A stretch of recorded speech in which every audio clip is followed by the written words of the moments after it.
મધુર છે. હવે આશ્ચર્ય થાય, રેણું તો સાવ જડ કહેવાય, એમાં માધુર્ય ક્યાંથી પ્રગટ થાય? તો કે ના, વ્રજની મહત્તા એની રેણુથી જ છે. વ્રજ રજનું મહાત્મ્ય આપણે ત્યાં કહ્યું છે. અને એટલે જ આપણે ત્યાં અનેક પ્રકારથી પરિક્રમાનો ક્રમ છે. અને પરિક્રમામાં એમ કે ખુલ્લા પગે ચાલુ. શેના માટે? આ તપનો માર્ગ તો છે નહીં, આ તો તાપનો માર્ગ છે. તપના માર્ગમાં પોતાની જાતને તકલીફ આપી, એને શ્રમ આપી અને સંયમ પ્રગટાવવાનો એક પ્રકાર હોય છે, જ્યાં તપ હોય. પણ આ તાપના માર્ગમાં તો પ્રભુને મેળવવાની લાલસા જગાવવાની હોય. તો અહીંયા આવું ખુલ્લા પગે જવું ને ભોજન નહીં કરવું ને આમ ફરાળ કરે કે વ્રત કરે કે એવા બધા નિયમો શા માટે? તો કે પરિક્રમા કરતા આ પરિક્રમામાં જે રજ છે એ રજ સાધારણ નથી. જો આપણે ત્યાં વ્રજની મહત્તા રજથી છે અને વ્રજમાં આટલી રજો બિરાજમાન છે. તમને રજ કહું એટલે કેવલ ધૂળ જ ન માનતા, કેવલ ઠાકોરજીની ચરણ રજ નથી, પણ આટલી રજો વ્રજ રજમાં ભળેલી છે. એટલે કે રજના દ્વારા આટલા તત્વો વ્રજમાં ભૂમિમાં બિરાજમાન છે. સૌથી પહેલા ઠાકોરજીની ચરણ રજ. તમે એમ કહો કે આટલા હજારો વર્ષ પહેલા ઠાકોરજી અહીંયા ખુલ્લા ચરણારવિંદથી ચાલ્યા, એનું આજે શું? મેં પહેલા જ કહ્યું હતું, વ્રજમાં ભૂતકાળ નથી, સદા વર્તમાન છે. ચાલ્યા હતા એમ નહીં, આજે પણ નિત્ય ઠાકોરજી એ વ્રજની ભૂમિમાં ખુલ્લા ચરણારવિંદથી પરિભ્રમણ કરે છે. આજે પણ એ ગિરિરાજજીની તરેટી હોય, યમુનાજીનો તટ હોય કે વૃંદાવનમાં ગાયોને લઈને ઠાકોરજી પાછા પધારતા હોય, આજે પણ પ્રભુ ખુલ્લા ચરણારવિંદથી વ્રજની ભૂમિમાં પરિભ્રમણ કરે છે. જો આપણે ત્યાં એટલે જ એવી ભાવ કરવામાં આવે કે મહાપ્રભુજી ખુલ્લા ચરણારવિંદથી ભારત વર્ષમાં પધારે. કોઈ કેમ? તો કે ઠાકોરજી વ્રજને તો પાવન કર્યું ને પછી તો પાદુકા ધારણ કરી લીધી. તો ભારતની અન્ય ભૂમિએ વિનંતી કરી કે પ્રભુ આપે વ્રજની ભૂમિને તો પાવન કરી, પણ અમને ક્યારે પાવન કરશો? ત્યારે કહ્યું, જ્યારે વલ્લભ સ્વરૂપે પધારીશ ત્યારે સમગ્ર ભારતની ભૂમિને પાવન કરીશ. અંગ બંગ કલિંગ કૈકટ મગધ માર સુર સિંધ તે તામસના અઘર્યા પરતાપ પદરજ ગંધ યા તીર્થ સકલ સનાત કીધા ચરણ રેણુ સમાજ. મહાપ્રભુજી જ્યાં જ્યાં પધાર્યા ભારતના સમસ્ત તીર્થોમાં પધાર્યા. તો કહ્યું કે મહાપ્રભુજીને તીર્થ કરવાની શું જરૂર છે? તો કે મહાપ્રભુજીને તીર્થની જરૂર નથી, પણ તીર્થોને મહાપ્રભુજીની જરૂર છે. કારણ કે જ્યારે અનેક લોકો પોતાના પાપ તીર્થોમાં સ્નાન કરીને પધરાવી જાય, ત્યારે તીર્થો પણ કોઈ મહાત્મા સંત કે કોઈ આચાર્યની પ્રતીક્ષા કરતા હોય છે કે આવા કોઈ મહાપુરુષ આવે અને અમારામાં સ્નાન કરે તો અમે પણ સર્વ પાપોથી મુક્ત થઈ જઈએ. અને એટલા માટે તીર્થ સકલ સનાથ કીધા ચરણ રેણુ સમાજ. પોતાના ચરણોનો સ્પર્શ કરાવી એ રજને એ તીર્થોને પણ સનાથ મહાપ્રભુજી કર્યા છે. અહીંયા ઠાકોરજીની ચરણ રજ આજે પણ વ્રજમાં બિરાજે છે. નિત્ય પ્રભુ આજે પણ પરિભ્રમણ કરે છે. બીજું વ્રજની રજનું મહાત્મ્ય છે. બીજું મહાત્મ્ય છે ગોરજ. ત્યાં પ્રભુના ચરણોની રજ છે, બીજું ગાયોની ખુરરજ એમાં છે. નિત્ય ઠાકોરજી ગાયોને લઈને પધારે છે. અને આપણે ત્યાં તો ઠાકોર જ્યારે સાંજનો સમય હોય અને ગોરજ ઉડતી હોય એ સૌથી ઉત્તમ મુહૂર્ત કહેવાય. આજે પણ કોઈ વલ્લભપુરની કંકોત્રી લગ્નની જોશો ને તો લગ્નનો સમય કયો તેમ લખ્યું છે ગોધુલી બેલા. જે ગોધુલીનો સમય હોય કે ગાયો રજ ઉડાડતી ઉડાડતી ગામમાં પ્રવેશ કરતી હોય વનમાંથી ગામમાં, અને ત્યારે જે રજ આખા ગામમાં ઉડતી હોય એ સૌથી ઉત્તમ મુહૂર્ત કહેવાય આપણે ગોધુલી બેલા.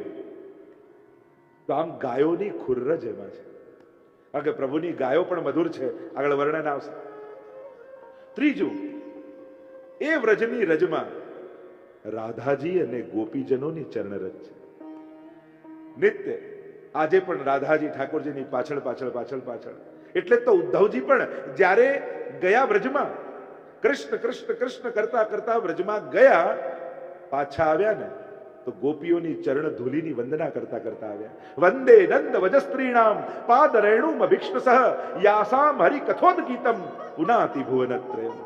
ધન્ય છે આ વ્રજાંગનાઓની ચરણ ધૂલી જે ત્રિલોકને પાવન કરી રહી છે. રજનું મહાત્મ્ય ગાયું છે. ગોપીઓની ચરણ. એટલે જ્યારે પણ તમે પરિક્રમા કરતા હો ત્યારે એવો ભાવ કરજો, હું ત્યાં ચાલી રહ્યો છું જ્યાં ઠાકોરજી રોજ ચાલે છે. આ રજને રોજ પ્રભુના ચરણોનો સ્પર્શ થાય છે. હું ત્યાં ચાલી રહ્યો છું જ્યાં ઠાકોરજીની ગાયો રોજ જાય છે. હું એ રજ પર ચાલી રહ્યો છું જ્યાં સ્વામિનીજી અને ગોપીજનો રોજ ચાલે છે. હું એ રજમાં, હું એ ગિરિરાજજીની પરિક્રમા કરી રહ્યો છું જેની રજમાં મહાપ્રભુજી ખુલ્લા ચરણારવિંદથી ચાલ્યા, ગુસાઈજી ખુલ્લા ચરણારવિંદથી ચાલ્યા. આજ સુધીના સમસ્ત વલ્લભકુલ આચાર્યો જે ચરણારવિંદના રજનો સ્પર્શ જે ભૂમિને કરાવ્યો છે એ ભૂમિ ઉપર આજે હું છું. અને જ્યારે આવો ભાવ વ્રજની રજ માટે કરશો ને ત્યારે સાષ્ટાંગ આળોટી જવાની ઈચ્છા થશે. એટલે તો જ્યારે ઉદ્ધવજીએ એ ગોપીઓની ચરણ ધૂલી જોઈ, ચરણો ચિહ્નો જોયા, આળોટવા લાગ્યા. આશા મહો ચરણ રેણુ જુષા મહંશા. ઉદ્ધવજી જેવો જ્ઞાની શું માંગે છે કે મને વ્રજ લતા ઔષધિ વ્રજની બનાવજો, જેથી ગોપીઓ ખુલ્લા પગે જલ ભરવા જતી હોય ને અને ચાલતા ચાલતા હું ઘાસ રૂપે તૃણ રૂપે ઉગ્યો હોઉં અને મારા માથે એમનો પગ પડી જાય ને તો મારો જન્મારો સફળ થઈ જશે. આવો ભાવ ઉદ્ધવજી જેવો જ્ઞાની માંગે છે. વિચાર કરો કેવું મહાત્મ્ય એ રેણુનું હશે, કારણ કે રેણુમાં મહાત્મ્ય. અને એટલા માટે જ તો જ્યારે લોકોએ બહુ મહાત્મ્ય ગાયું ને, ઠાકોરજીએ માટી ખાધી આપણે એમ કહીએ છીએ ને, એટલે એક અર્થ એમ પણ કર્યો છે કે જ્યારે આટલું બધું મહાત્મ્ય રેણુનું સાંભળ્યું, વ્રજ રજનું સાંભળ્યું, ઠાકોરજીને પણ થયું લાવ ચાખીને જોઉં તો ખરા એમાં છે શું. જેટલા સંતો મહાત્માઓ ઋષિઓ દેવતાઓ જે આવે વ્રજરજની ગાથા ગાય, લાવ ચાખીને તો જોઉં એવું કઈ મીઠાશ એમાં છે. એટલે પ્રભુએ માટી ખાધી, એવો પણ એક ભાવ છે.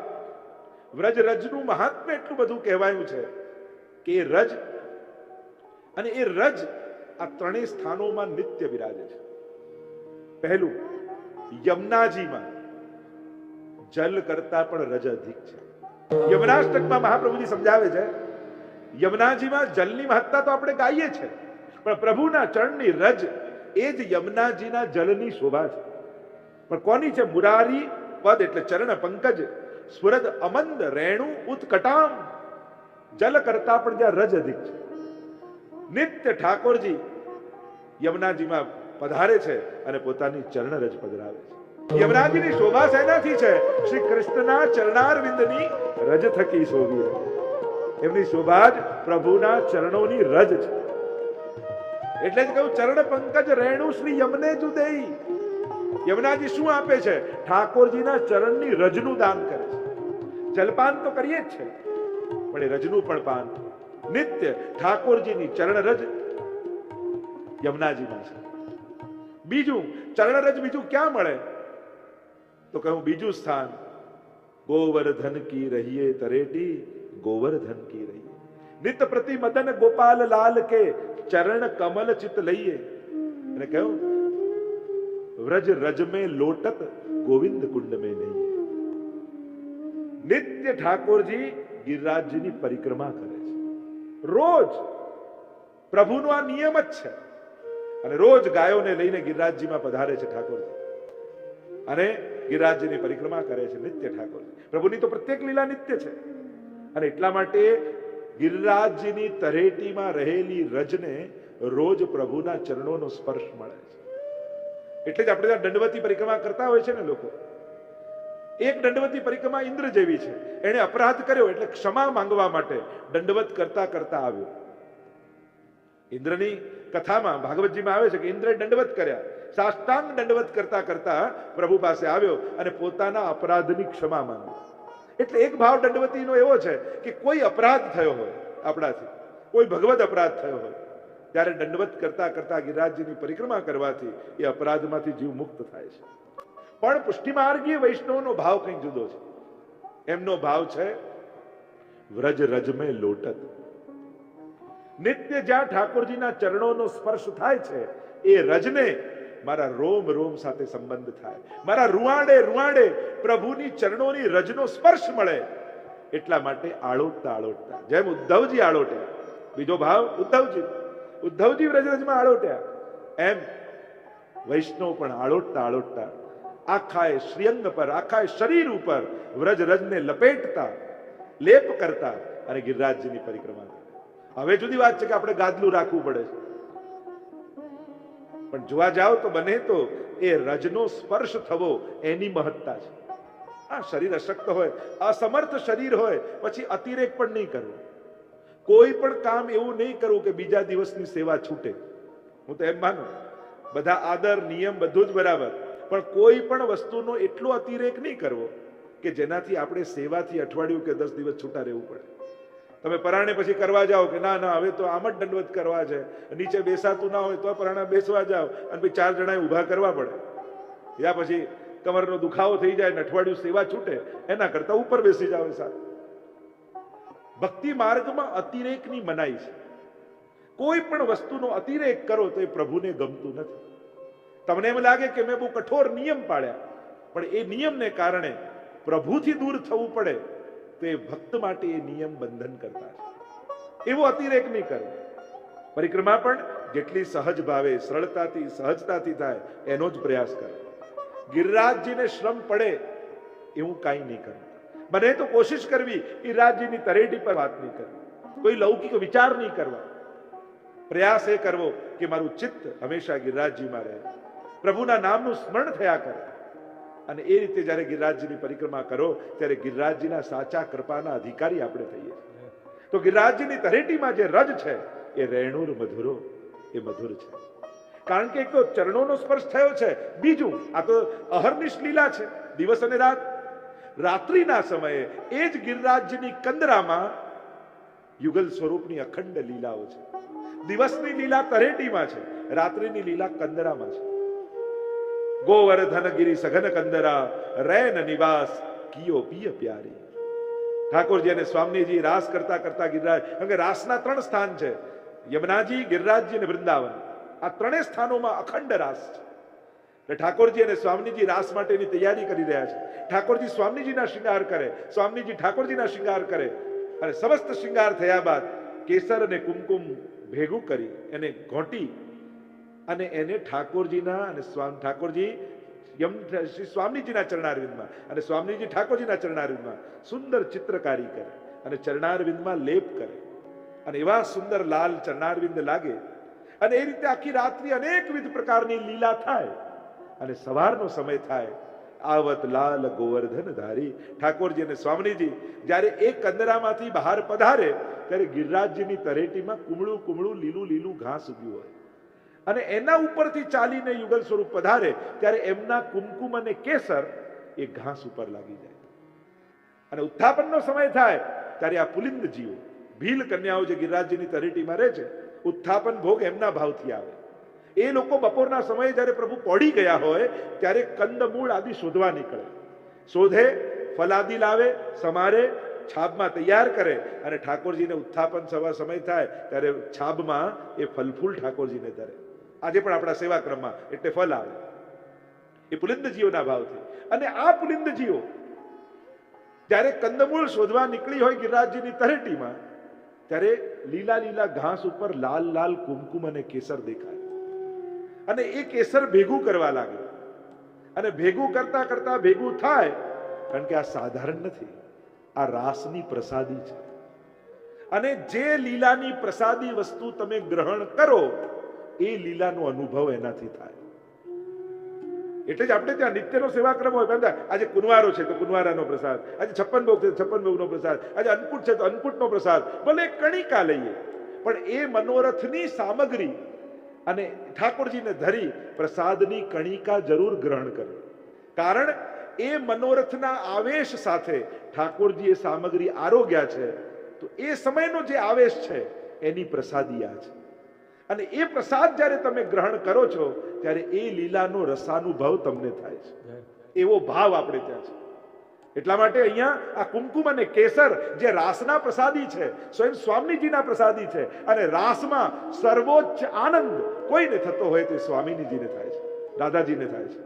અને આ પુલિંદજીઓ જ્યારે એ કુમકુમ અને કેસર પોતાના હૃદયમાં લગાડે છે તો રાસ સમયે જે સ્વામીજીને આનંદ અનુભવ થાય છે એ જ આનંદ આ પુલિંદજીઓને થઈ જાય છે. પૂર્ણા પુલિંદ ઉરુગાય પદાબ્જ રાગે, ત્યાં વેણુ ગીતમાં વર્ણન આવ્યું, એમને પૂર્ણ કયા પુલિંદજીઓને, આ ભીલ કન્યાઓને. તો કે પૂર્ણ તો સ્વામીજી છે, પછી આમને પૂર્ણ કેમ કયા? કહ્યું કે એમણે સ્વામીજી જેવો આનંદ માણ્યો છે. કારણ કે આ ગિરિરાજજીની તરેટીમાં રહેલી રેણુર મધુર એ માધુર્ય જે ઠાકોરજી અને સ્વામીજી આખી રાત્રિ પ્રગટાવ્યો હતો એ આ રજને સ્પર્શ થયો. તો પહેલું રેણુર મધુરો ક્યાં છે? તો કે યમુનાજીમાં. બીજું રેણુર મધુરા ક્યાં છે? તો કે ગિરિરાજજીની તરેટીમાં. એક છે તટ, બીજો છે તરેટી, અને ત્રીજી રેણુ ક્યાં છે? તો કહ્યું વૃંદાવનમાં. જ્યાં ઠાકોરજી રાસાદિક લીલા કરે છે ત્યાં ઠાકોરજીના ચરણારવિંદની રેણુ બિરાજમાન છે. એટલા માટે વ્રજમાં મહત્તા રજની છે. એટલે જ આપણે ત્યાં કહેવાય કે વ્રજની રજનો સ્પર્શ જરૂર કરવો. વ્રજયાત્રામાં જ્યારે પણ જઈએ ત્યારે વ્રજયાત્રામાં પણ એવા નિયમ, ખરેખર તો એવા નિયમ કે ભૂમિ પર શયન, પણ એ તો હવે સંભવ નથી હોતું. આપણે પાઠ કે કંઈક રાખતા હોય છે, પણ જેટલું ભૂમિ સાથે રખાય, રહેવાય, વ્રજયાત્રામાં એનું મહાત્મ્ય મનાય છે. વ્રજયાત્રામાં તમે જાઓ ને બહુ આમ અળગા અળગા રો કે ના ગંદુ થઈ જશે, ગંદુ થઈ, તો યાત્રા ના થઈ શકે. તમે વ્રજવાસી બની જાઓ તો જ યાત્રાનો આનંદ આવે. પછી કપડાનું ભાન ન રહે ને, વાળનું ભાન ન રહે ને, ચહેરાનું ભાન ન રહે. વ્રજયાત્રાથી થઈને આવે ત્યારે કેવા લાગે? જાણે સંન્યાસી હોય એવા લાગે. દાઢી વધી ગઈ હોય ને વાળ મોટા થઈ ગયા હોય, એમ લાગે કે વ્રજના થઈને આવ્યા છે. આ વ્રજની રજ મહત્તા છે. એટલે કહ્યું રેણુર મધુર, એમ કહીને મહાપ્રભુજી ગાન કરતા કહે. એટલે આ રેણુ કેવી છે કે કહ્યું મુક્તિ કહે ગોપાલ સૌ મેરી મુક્તિ બતાય, અને વ્રજરજ ઉડી મસ્તક લગે તો મુક્તિ મુક્ત થઈ જાય. મુક્તિને પણ મુક્તિ આપે એવી આ વ્રજની રેણુ છે. એટલે કહ્યું રેણુર મધુર. ગુસાઈજીનો પ્રસંગ આવે છે ને, એકવાર ગોકુલમાં પોતાની બેઠકમાં બિરાજ્યા હતા ગુસાઈજી. બહારથી કઈ અવાજ આવવા લાગ્યો, શોર આવવા લાગ્યો. એટલે તુરંત गिरधर ने કહ્યું કે गिरधर जाकर देखो शोर कहां से आ रहा है. અને गिरधरજી બહાર જોઈને આવ્યા અને અંદર આવીને કહ્યું કે કાકાજી, કોઈ ગર્ધબ મરી ગયું છે, લોકો એને ઘસડીને લઈ જઈ રહ્યા છે, એટલા માટે અવાજ થઈ રહ્યો છે. અને આ સાંભળતાની સાથે ગુસાઈજીના નેત્રો ભીંજાઈ ગયા. गिरधरજી ડરી ગયા, કાકાજી આપની આંખમાં આંસુ કેમ આવી ગયા? ત્યારે ગુસાઈજી એટલું બોલ્યા કે गिरधर, ये गर्दभ के भाग की कहा कहिए. આ ગર્ધબના ભાગ્યની શું સરાહના કરું? મર્યા પછી પણ એનો દેહ વ્રજરજમાં આળોટાઈ રહ્યો છે. આના જેવો ભાગ્યશાળી બીજો કોણ હશે? गिरधर मेरे साथ भी ऐसो ही करियो. કહ્યું કે મારી જોડે પણ આવું જ કરજો. અને ઇતિહાસ એમ લખે છે કે સ્વયં ગુસાઈજી જ્યારે સદે લીલામાં પધાર્યા, ગિરિરાજજીની ભીતર પધાર્યા, ત્યારે પોતાનો ઉપરનો ઝાડ ઉપર પધરાવતા ગયા, ડાળી પર. અને જ્યારે ગિરધરજી પધાર્યા ત્યારે ઉપરણાને વ્રજરજમાં આળોટાવતા અને પછી એ ઉપરણાનો અગ્નિ સંસ્કાર કર્યો. આવી મહત્તા વ્રજરજની મનાઈ છે. એવી કથા કહેતા વ્રજવાસીને મુખે સાંભળી છે કે એક કોઈ સંત બેઠા હતા અને કોઈ વ્રજવાસન જતી હતી, માથે ભાથું લઈને ખેતરમાં, અને મુનિ જોઈ રહ્યા છે. જોયું કે એની ચપ્પલ ઘસાઈ ગઈ છે, જોડા, અને તૂટી ગઈ. એટલે જોડા કાઢીને એને રોટલી ઉપર માથે ભાથું ઉપર મૂકી દીધા. મુનિને ગમ્યું નહીં કે આ વ્રજવાસી રાધે રાધે બહુ કરે પણ આચાર વિચારનું જ્ઞાન નથી રાખતા. પૂછ્યું તને આટલું ભાન નથી? આમ ભાથું હતું, રોટલી હતી, એની ઉપર પાછી ચપ્પલ રાખી દીધી, પોતાની પાદુકા રાખી દીધી, આવું કેમ?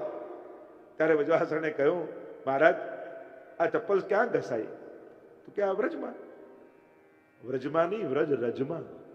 અને જે ચપ્પલ આટલા સમય સુધી વ્રજરજને સ્પર્શતી હોય ને, એ તો રોટલીને અડે તો મારી રોટલી પ્રસાદી થઈ જાય. આવું મહાત્મા રેણુર મધુર. આપણે ત્યાં તો રેણુનું મહાત્મ્ય કહ્યું છે. એટલે વ્રજમાં જ્યારે પણ જઈએ ત્યારે રજની મહત્તા હોય છે. યમુનાજીમાં પણ ચળકાટ થતો દેખાય તો એ કંકણના મોતી જેવા લાગે, મહાપ્રભુજીએ કહ્યું. આવી તો અનેકવિધ ગાથાઓ રેણુની મહત્તા. એટલે જ મહાપ્રભુજીનું છેલ્લું નામ અશેષ ભક્ત સંપ્રાર્થ ચરણાબ્જ રજો ધન. મહાપ્રભુજી કેવા છે? જેના માટે વલ્લભના ચરણની રજત સર્વસ્વ છે, એવા ભક્તોથી સેવાયેલા મહાપ્રભુજી છે. ચરણ મળે એની મહત્તા તો આગળ આવશે, પણ એની રજ મળે ને, ચિંતા સંતાન હંતારો યત પાદાંબુજ રેણવ. મંગળાચરણમાં તમે બધા જ બોલો છો ને, શું માંગો છો? મહાપ્રભુજીના ચરણ નહીં, ચરણની રેણુ. અને એ રેણુનું મહાત્મ્ય, રજનું મહાત્મ્ય શું છે? ચિંતા સંતાન હંતારો. એક ચિંતા નહીં, ચિંતાઓની તો પરંપરાઓ છે આપણા જીવનમાં. અનેકવિધ પ્રકારની ચિંતાઓ આપણા જીવનમાં લાગેલી છે. અને આ ચિંતાઓની પરંપરાઓને જે હણી દે છે, જે ખતમ કરી દે છે, એ કોણ છે? યત પાદાંબુજ રેણવ, જેના ચરણની રજ. એવા શ્રી વલ્લભને વંદન કર્યા છે. આ રજની મહત્તા છે. એવી અનેક પ્રકારથી પ્રભુના ચરણની રજની ગાથા કરે. સ્વયં નાગપત્નીઓ પણ વિનંતી કરે છે, રજ પ્રપન્નાહ નાગ પૃષ્ઠમ નચપારમેષ્ઠ્યમ રજ પ્રપન્નાહ. ત્યાં નાગપત્નીઓ સ્તુતિ કરતા કહે છે, અમને બ્રહ્મલોક નથી જોઈતો, ઇન્દ્રાસન નથી જોઈતું, રસાતલ નથી જોઈતું, પ્રભુ અમને તો આપના ચરણની રજ જોઈએ છે. કારણ કે આ રજ દુર્લભ છે.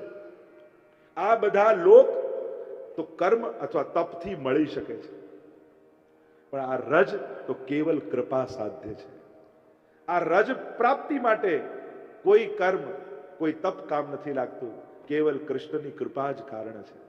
અને એ કૃપા જ્યારે કારણ થાય ને રજની પ્રાપ્તિ થાય, એટલે અમારા ભક્તો ગાતા કહે ને, વેણુ મધુર છે રેણુ મધુર છે, એમ કહેતા શ્રી મહાપ્રભુજી આગળ ગાન કરતા કહે, વેણુ મધુર છે રેણુ મધુર છે, પાણી મધુર.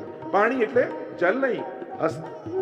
તમારી કંકોત્રીઓમાં નથી લખ્યું હતું પાણી ગ્રહણ સંસ્કાર? પાણી ગ્રહણ સંસ્કાર એટલે પાણી લઈ લો કે હવે નથી કરવું. પાણી એટલે હસ્ત, હાથ. પાણી મધુર, પ્રભુના હસ્ત મધુર છે. અખિલમ મધુરમ, પરમાત્માના તો હસ્ત મધુર જ હોય.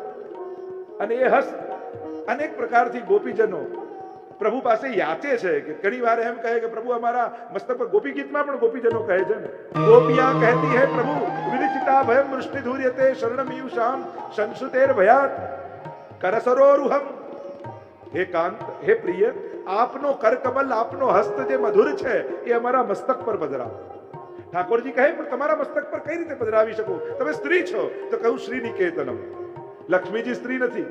એમનો કર, એમનો હાથ આપ પકડી શકો તો અમારો કેમ નહીં? કારણ કે પ્રભુ અમે સાંભળ્યું છે કે અમે પકડીએ તો છોડી દઈએ, આપ જેનો હાથ પકડો એનો ક્યારે છોડતા નથી. એટલે જ આપણે ત્યાં કહ્યું ગહી સોંપત શ્રી ગોવર્ધન નાથે. આપણે હાથ શ્રીનાથજીનો પકડતા નથી, આપણો હાથ બ્રહ્મ સંબંધ દ્વારા પકડાવી દઈએ છીએ કે પ્રભુ આ જીવ આજથી આપનો થયો, આપ આ હાથ પકડો આ જીવ.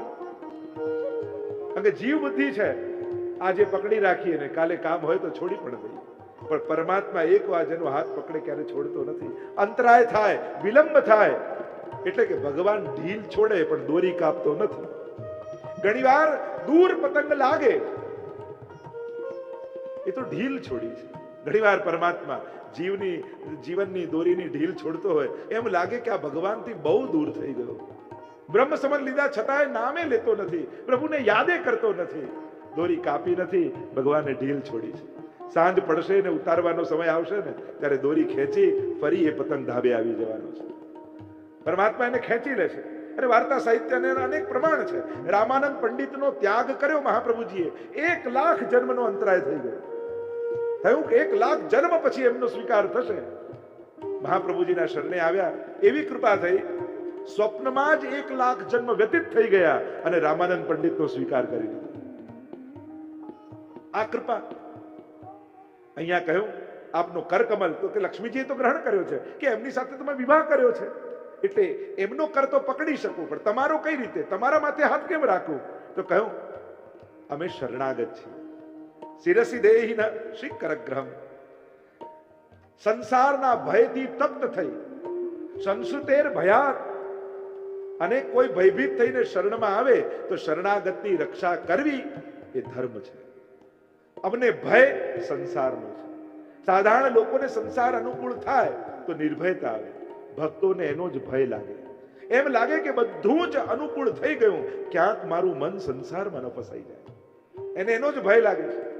સંસુતેર ભયાત, પ્રભુ અમે આપને શરણાગત થયા છે. હે વૃષ્ટિ ધૂરે, આપનો કરકમલ અમારા મસ્તક પર પધરાવી અમને નિર્ભય બનાવી. પરમ કૃપાલ શ્રી વલ્લભ નંદન કરત કૃપા નિજ હસ્ત દે માથે. જો ગુરુના પણ હસ્તને મસ્તક પર વાત કરી છે. કૃષ્ણદાસ અધિકારી ગુસાઈજીને વિપ્રયોગ કરાવ્યો 6 માસનો, કેદખાનામાં પુરાયા. ગુસાઈજી કહે મહાપ્રભુજીના સેવક અને કેદમાં જો એ મુક્ત નહીં થાય તો હું અન્ન જળનો ત્યાગ કરી દઈશ. જે કૃષ્ણદાસ અધિકારી આવો શ્રમ કરાવ્યો એના માટે ગુસાઈજી ઉપવાસ કરીને બેઠા છે. એટલે દરેકની જય બોલાવીએ, પણ જ્યારે જ્યારે ગુસાઈજીની જય બોલાવીએ ત્યારે બોલો ગુસાઈજી પરમ દયાલ કી જય. એ પરમ દયાલ શબ્દ ગુસાઈજીની સાથે એવો જોડાઈ ગયો છે. 2 શબ્દો જોડાયા, પરમ કૃપાલ અને પરમ દયાલ. ત્યાં ગોપાલદાસજી જ્યારે વલ્લભાખ્યાન ગાય છે ને પરમ દયાલ, અને કૃષ્ણદાસ અધિકારી જ્યારે ગાય છે ત્યારે પરમ કૃપાલ શ્રી વલ્લભ નંદન. એ પરમ કૃપાલ બી છે, પરમ દયાલ બી છે. નિજ હસ્તદે માથે. જો ગુરુએ જેટલી માળાઓ ફેરવી હોય ને એટલા ભગવદ નામ સૌભાગ્ય રૂપે એમના આંગળીઓના ટેરવા ઉપર હોય. અને જ્યારે કોઈના શિષ્ય કોઈ ભક્તના માથે હાથ મૂકે એટલે હાથ નથી મૂકતા, પોતાનું ભેગું કરેલું ભગવત નામ એના ભાગ્યમાં લખી દેતા હોય. અને જ્યારે એના ભાગ્યમાં લખાઈ જાય ત્યારે એના દુર્ભાગ્યો ટળી સૌભાગ્યની પ્રાપ્તિ થઈ જતી હોય છે. આજ છે કરત કૃપા નિજ હસ્ત દે માથે, એમના માથે હાથ મૂકે, આ ભાવ આપણે ત્યાં બતાવે છે. તો હસ્તની મહિમા છે. અરે પ્રભુ પકડે તો છોડ. પેલું સુરદાસજીના પ્રસંગમાં કહેતા ને કે સુરદાસજી એકવાર સત્સંગમાં જઈ રહ્યા હતા અને એકલા છે, રાત્રિ થઈ ગઈ અને લાકડીના ટેકે ટેકે જાય છે ને ત્યાં ખુલ્લો કૂવો સામે આવે. 10 ડગલા, 8 ડગલા, 7 ડગલા, 5 ડગલા, 3 ડગલા, જાણે હમણાં પડ્યા એટલામાં ઠાકોરજી આવ્યા અને લાકડી પકડી લીધી. એક છેડો ઠાકોરજીએ પકડ્યો ને બીજો સુરદાસજીના હાથમાં અને રસ્તો વાળી દીધો અને પડતા બચી ગયા. હવે આગળ પકડીને લાકડી ઠાકોરજી ચાલે છે અને પાછળ સુરદાસજીને થયું આટલી રાતના પ્રભુ સિવાય બીજું કોઈ ના હોય અને આજે ઠાકોરજી લાકડી પકડી છે ને આટલા નિકટ છે, એમ કરું ધીમે રહીને એમનો હાથ પકડી લો. પાણીર મધુરા એટલે યુક્તિ કરી, ધીમે ધીમે એ છડી ઉપર હાથ આગળ લઈ જતા જ્યાં ઠાકોરજીનો હાથ પકડ્યો ત્યાં ઠાકોરજી હાથ છોડાવીને ભાગ્યા. અને જ્યાં ભાગ્યા તો સુરદાસ એટલું બોલ્યા કે બૈયા છુડાએ જાત હો નિર્બલ જાની મોહે, અગર હૃદય છુડા કે ભાગ સકો તો મરદ બખાઉં તો. અરે હું ગરડો છું, આપ બાળક છો, હાથ છોડાવીને તો ભાગી શકો. ખરા મરદ હો ને તો મારા હૃદયમાંથી ભાગીને બતાવો તો સાચા મરદ આપને કહું. પણ ઠાકોરજીમાં પણ તાકાત નથી કે ભક્તોના હૃદયમાંથી ભાગી શકે. પિય તો હે નૈનન હી મેં રાખું, તેરે એક રોમ કી છબી પર જગત વાર સબ નાખું. પ્રભુ પણ હૃદયમાંથી ભાગી શકતા નથી. એટલી હિંમત, એટલી તાકાત તો ઠાકોરજીમાં નથી. પાણીર મધુરા, પ્રભુના હસ્તના માધુર્યની વાત. અને એમાં પણ જો આપણા 7 સ્વરૂપ અને શ્રીનાથજી આના હસ્તના દર્શન કરીએ તો ઉક્ષિપ્ત હસ્ત પુરુષો ભક્ત. શ્રીનાથજીનો પાણીર મધુર, હસ્ત મધુર. કેમ મધુર છે? આજ સુધી કોઈ પણ પરમાત્માનું એવું સ્વરૂપ નથી કે ભક્તને બોલાવવા માટે પોતાના નિકુંજના દ્વાર, પોતાના ધામના દ્વારની બહાર આવી અને ભક્તને એમ કહેતા હોય આવ આવ આવ આવ. કોઈ પરમાત્મા એવો જોયો? કોઈ ઠાકોર એવો જોયો જે પોતાના ભક્તને બોલાવવા માટે પોતાના ધામની બહાર આવીને આમંત્રણ આપતો હોય? ઉક્ષિપ્ત હસ્ત પુરુષો ભક્ત દક્ષિણેન કરેણાશો મુષ્ટિકૃત્ય મનાંસિના. અને પાછો જમણો હાથ જો ડાબા હાથથી તો બોલાવે છે, આમંત્રણ આપે છે. નિકુંજના દ્વાર પર ઉભા રહી પ્રભુનો હસ્ત માધુર્ય યુક્ત છે. કારણ જેના ઉપર પ્રભુનો હસ્ત પડી જાય માથે એ તરી જાય છે. પરમ કૃપાલ એવા શ્રી ગુસાઈજીનો હસ્ત જ્યારે મસ્તક પર પડ્યો એ જીવ તરી ગયો. એટલે કહ્યું પાણીર મધુર.